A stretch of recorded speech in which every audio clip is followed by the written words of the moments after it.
Oh yeah, Gerald, fans should be excited because they're finally going to get to see Baker Mayfield play some meaningful snaps. He only played one series against Washington, led a field goal drive, didn't play at all against the Patriots. Tonight, he's expected to play at least the entire first quarter.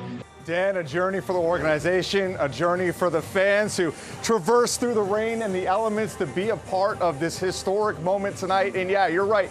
You don't draft number one after a good season, and it has been a rough few years for the Panthers. Since David Tepper took over in 2018, the team is 22-44. They've had a new starting quarterback every single season and are on their second head coach. But tonight, a chance at a fresh start, a chance to get things right. I mean, there were reports last year that he was losing the locker room, players questioning his methods, players questioning the type of players that he was bringing in. They're 1-10 in their last 11 games.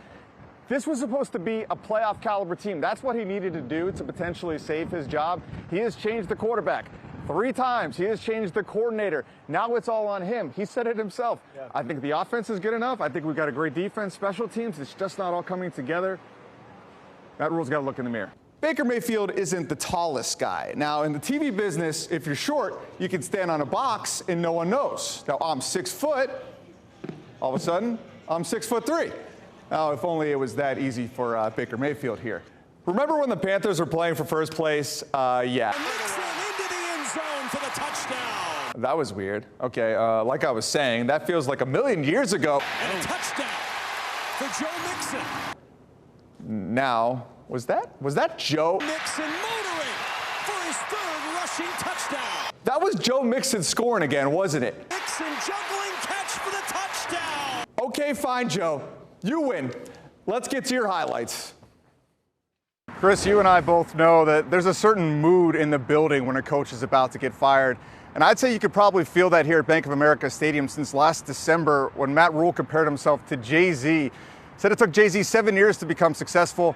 Well, owner David Tepper didn't share that same empire state of mind. Yeah, Matt Rhule just told us it's an ankle injury, Casey, and the initial hope is that it is not a fracture, but of course he's going to have an MRI tomorrow, so they'll just have to wait and see.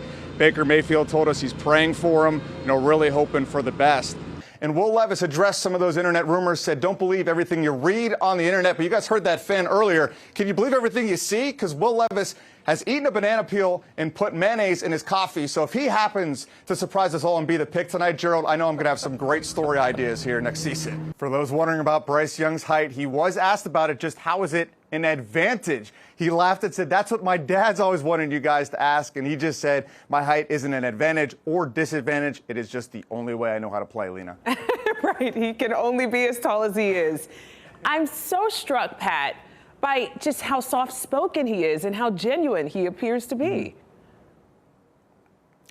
Yeah, I asked his dad about that, Craig, and I was like, your son keeps using the word grateful. I've heard it yesterday. I've heard it throughout the press conference today. He kind of brought it back to their family values, their faith, and just that they have a bigger mission here, that they know this isn't about them. So this really is a humble guy, but this is a guy that doesn't play humble. Like I said, the best in high school, the best in college, and Panthers fans hoping he can be one of the best in the NFL. Casey, Bryce Young says the moment that has stood out the most is just getting that call, but he definitely had a few more surreal memories made today. Hundreds of fans packed the North Gate here at Bank of America Stadium to get their first glimpse of the future.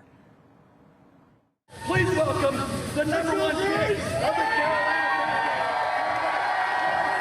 Panthers. You can't be a Panther without a little percussion.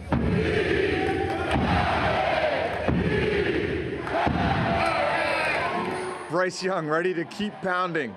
Let's go, Bryce! Let's go, Bryce! He signed autographs, took pictures, and made a lot of people's days. Let's go, Bryce! None of this is lost on the Panthers' number 1 pick. It's surreal, being here and being welcomed by the fans again. It shows just how strong of a fan base this is, and feeling that support, me coming in and obviously being new here, it means a lot to me. One of the things that sold the Panthers on Bryce Young was his incredibly detailed description of his weekly practice habits, but didn't leave much room for free time. So Bryce Young laughed and told us today that he just likes to chill, watch Netflix. It is just all football all the time, and that's exactly what you want out of your number 1 pick, Casey.